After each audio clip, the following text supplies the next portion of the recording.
खुलुमबाय बे समाव नोंथांमोननो बडलेण्ड बुब्लिया मोनसे राजखान्थियारि रादाब नोंथांमोननि गेजेराव बडलेण्ड बुब्लिया होनो नागिरदों। बे समाव बिटिआरनि मावफुं सोद्रोमा रनजित बसुमतारिया मोनसे बेफ्रुसार बाथ्रा बुंनायखौ नुनो मोनदों।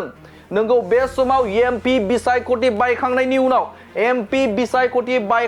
उनाव बिपिएफ राजखान्थि हान्जानि मोनसे गिदिर आरोबाव खहा जानो थांगासिनो दं होननानै बाथ्रा बुंदों बिथां रनजित बसुमतारिया। गिदिर मोनसे ग्रुप जोंनाव फैबावनो थांगासिनो दङ।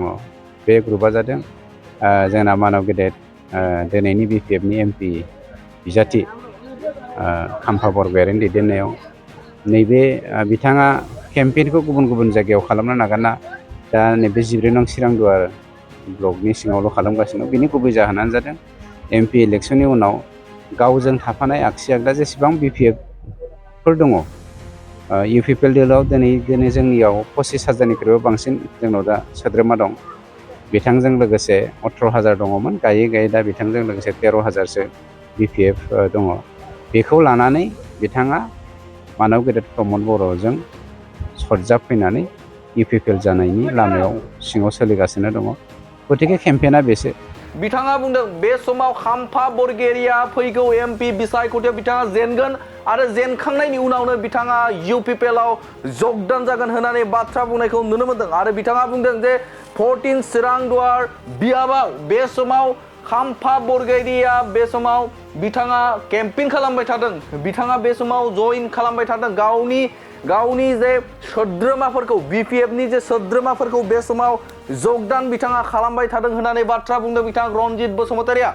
आरो बिथाङा बे समाव गावनि जे आवथायाव थानाय जे दैदेनगिरिफोर बा बिपिएफनि सापर्टारफोर बिथांमोनखौ लादों आरो फैबाय थानाय समाव एमपि बिसायख'थि जोबखांनायनि उनावनो प्रमद बर'नि आथिङाव बिथाङा थांगोन आरो बिथाङा बै समाव गावनि सापर्टारफोरखौ लानानै जगदान खालामगोन होननानै बाथ्रा बुंदों बिथां रनजित बसुमतारिया। आरो बेनि अनगायैबो बिथाङा बुंबावदों बिथाङा 14 चिरांदुवार बियाबाव बिथाङा बे समाव सिनियर मानसि होननानै जाय खाम्फा बरगयारिखौ सिनियर होननानै बिथाङा बे समाव गावनि मासिखौ थामहिनबा 14 नं चिरांदुवारखौ बे समाव खाम्फा बरगयारिनो नागारना होगोन होननानै बाथ्रा बुंदों बिथां रनजित बसुमतारिया। खाम्फायाथ' ओरैनोबाबो जोंनाव फैखासिगोन नालाय, मानोथो हाग्रामानि नामावलाय थाखा गारलाबाय थाबावो।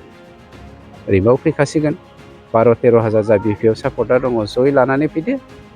14 नं चिरांदुवारनिफ्राय नोंथाङानो एमसिएलए जाफैदो, माथो खोन्था दंबावो। सिनियरखौ जों मान होयो।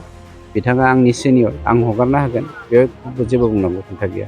बे समाव 14 चिरांदुवार बियाबनि सिङावनो थानाय देवस्रि भिसिडिसिनि देवस्रि विष्णु मन्दिराव मोनसे जयनिं हाबाफारि जादोंमोन। बे जयनिं हाबाफारियाव बाहागो लानानै बिटिआरनि मावफुं सोद्रोमा बिथां रनजित बसुमतारिया बे समाव गोख्रों बाथ्रा बुंनायखौ नुनो मोनदों। आरो बे समाव बिथाङा बुंदों जे लोब लोब गुबुन हारि माहारिनि रायजो राजाफोरा बे समाव प्रमद बर'नि खुंथायखौ मोजां मोननानै जगदान होबाय थानाय हाबाफारिया सोलिबाय थादों। आरो थिग बेबायदिनो दिनै देवस्रि हालामाव देवस्रि भिसिडिसिनि सिङाव थानाय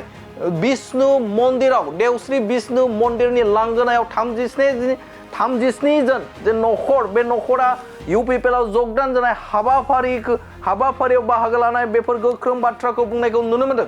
मोनसे ग्रुप जोंनाव फैबावनो थांगासिनो दङ।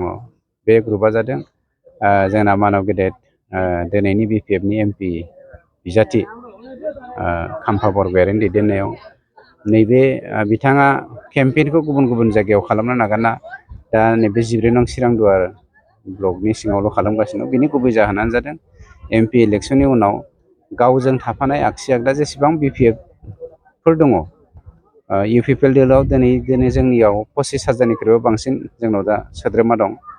बिथांजों लोगोसे 18,000 दङमोन, गायै गायै दा बिथांजों लोगोसे 13,000सो बिपिएफ दङ। बेखौ लानानै बिथाङा मानव गेदेर प्रमद बर'जों सरजाबफैनानै इउपिपिएल जानायनि लामायाव सिङाव सोलिगासिनो दङ। गतिके केम्पेइना बेसो खाम्फा बरगयारिनि। रायजो राजाफ्राबो लुबैदों जे आवगायाव बिपिएफ दंमोन, दा बिपिएफआ बायनायनि लामायाव दंगासिनो दं। नाथाय माखासे एमसिएलएफोर एमएलएफोर दंबावो। बैफोरो फैबावोब्ला रायजो राजाफ्रा जुदि बिपिएफखौ इउपिपिएलआव फैनानै जुदि रायजो राजानि थाखाय मोनसे मोजां सुबिदा लाबोजानो लुबैदों।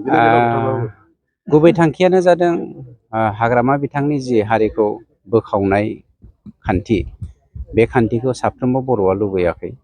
साफा सानै दालाला हाग्रामा बिथांजों लोगोसे थानानै दालालगिरि खालामबाय थानायखौ थानो मोननायनि खाबुखौ जेब्लायबो लुबैबाय थाखागोन। हिउमेन केरेक्टाराव बिदिया थाखायो। मोख्रानि गेजेराव माखासे मोख्रा दोलोआ गाज्रि खामानि मावग्रा दङ नालाय, नंखायनो हाग्रामा बिथांखौ बाद दोननानै हाग्रामा बिथाङाबो गाव जुदि बुंथिना लायोब्ला सिगां जा गोरोन्थि जाबाय दा बिदिखौ आंबो लुबैया। समाजनि माहारियारि बादखौ नोजोर बोनानै बड'फा इउ एन ब्रह्मनि जा जोंनि गेरेमसा हारि दानायनि मिजिं, बे मिजिंखौ जाफुंहोनायनि थांखिजों हारिया जि बिथिंजों आवगायगोन, जि बिथिंजों आवगायनो थोनगोन बे बिथिंजों आंबो आवगायगोन होनना जुदि हाग्रामाया निमाहा बियोब्ला हाग्रामाखौबो निस्सय रायजो राजाफ्रा बर' हारिया बा बिटिआर बासिया निमाहा होगोन आंहा फोथायनाय दं। अब्लाबो बिथाङा हाजारखि बाब्राबाथों मानो गब'नो नागिरनाय मानसिया जेरै दैनि गुथालजों बुसोमजानानै मेथेखायाव हमज्रां गावखौ बासायनो नागिरो, दा हाग्रामानि अबस्थाया बिदि जानानै ज' जामारोबा थारैनो बर'फोरनि थाखाय माबायदि बेनिफिट जागोन आरो माबायदि बेयो बर'निल' नङा, दुलाराय जोंनि बिटिआर बासिनि थाखायनो सान्थि, खौसेथि आरो गोरोबलायनायखौ गायसननायाव जों साक्सेसफुल जानो हागोन। आरो जों जा थांखिबोदों जे बर' हारिया 7 रोजा बोसोरनिख्रुइबो बांसिन गाव रायजो खुंबोनाय मोनसे हारि हिसाबै दा मालायनि सिङाव थानांदों। गावनि गाव खुंथायाव जों जुदि मोजाङै हारिखौ दैदेनोब्ला जों खुंगिरिनि गोनांथि जाना फैदों, लेखा गोरों सेंग्रा सिख्लाफोरनि गोनांथि जाना फैदों। नंखायनो बिथाङा जे जुवा, ड्राग्स, माने जौ बायदिसिनाजों थांनाय 17 बोसोराव 365 दिनाव 335 दिनखौनो मेला फाथिनानै समाजखौ फोजोबस्रांबोदोंमोन। बेफोरखौ निमाहा बियोब्ला आं सानो मुन आरो हाग्रामाखौबो बर' रायजोआ गोबाफिननायनि बाथ्रा गैया। मानोना गोरोन्थि हिसाबै मानसि हिसाबैसो मावदों बिथाङा। गतिके गोरोन्थिखौ निमाहा बिना लायोब्ला निस्सय समाजा निमाहा होगोन। माखासे रायजो राजाफ्रा दासिमबो गोनो गोथो जाना दङ राजनितिखौ लानानै। बे हिसाबै नोंथांमोननि दोलोआव फैनोब्ला मा खालामो? गोनो गोथो जानांगौनि गोनांथि गैया, माने बाथ्रा गैया बेवहाय। मानोना हाग्रामाया माब्लाबाबो फैखाला, बेखौ गावनो मिथिखागौ। मानोना सिङाव माबा मोनसे जागासिनो दं होननानै गावनो लेक्सार होलागासिनो दङ। बेफोरखौ बुंनांगौनि गोनांथि गैया। रायजो राजाफ्रा लाजिदों आरो जेनेबा बायदिसिना बुंना लानानै गोदो आबसुखौ UPPLखौ ना गोरान फोराननाय बायदि फोरानगोन होनना बुंना लानानै दा ओंखारबोनो लाजिदों। लाजिनांगौनि मा बाथ्रा दङ? बुंफ्रांदोंसोमोन होननानै जों साननानै लादों। जोंथ' बिथांमोनखौ फिन साजा लायाखै। मानोना फिन साजा लायाखैनि जोंनि फोरमानानो जादों 100% BPF सापर्टारबाबो जों दिनै रेसन कार्ड होदों। जों खोनानो मोनदों खाम्फा बरगयारिया दासान्दि मबिलाइजेसनाव मोखां सोम देखायनानै थाखा फैसानि माखासे आंखाल जादों। नङा, साभाबिक बे साभाबिक। मानोना बिथाङा जे मोखां सोम जानानै हराव दुखु खालामबाय थायो, बे रिपर्टआ जोंनाव इन्टारनेटलि सफैगासिनो दङ। दुखु जानांगौनि गोनांथि गैया। आरो नोंथाङा हाग्रामानि बिथोन बायदि बा खावलायनाय बायदि बा थोननाय बायदि थाखा गारनांगौनि गोनांथि गैखाया। जेराव जोङो दा हारिखौनो खौसे जानायनि खालामनायनि लामायाव फैगासिनो दंखायो। आरो नोंथाङाबो बे बाथ्राखौ मोजाङै मिथिगौ। माने BPF होनोब्ला दिनैनि दिनाव खाम्फायाल' सासे भद्र मानसि, बाखियाथ' आबां जाबांसो नालाय। गतिके खाम्फायाथ' ओरैनोबाबो जोंनाव फैखासिगोन नालाय, मानोथो हाग्रामानि नामावलाय थाखा गारलायबाय थाबावो? ओरैनोबाबो फैखासिगोन। 12-13 हाजार जा BPF सापर्टार दङ, जयै लानानै फैदो। 14 नं चिरां दुवारनिफ्राय नोंथाङानो MCL जाफैदो। माथो खोन्था दंबावो? सिनियरखौ जों मान होयो। बिथाङा आंनि सिनियर, आं हगारना होगोन, बेयाव जेबो बुंनांगौ खोथा गैया। मोनसे गोजोनथाव खौरां, नोंथाङा नोंथांनि न'खौ समायना रमायना जोंख्लाब माख्लाब खालामनो गोसो दं नामा? थारैनो नोंथाङा नोंथांनि न'खौ समायना रमायना साजायनो गोसो दंब्ला नोंथांमोननि थाखाय बिजनेस बेन्स प्रडाक्ट्स कम्पानिया गोजोनथाव खौरां लानानै फैदों। गोदान बोसोर रंजालि बैसागु फोरबोजों लोब्बा लाखिनानै बेन्स प्रडाक्ट्स कम्पानिया नोंथांमोननि थाखाय अफार होनाय जादों।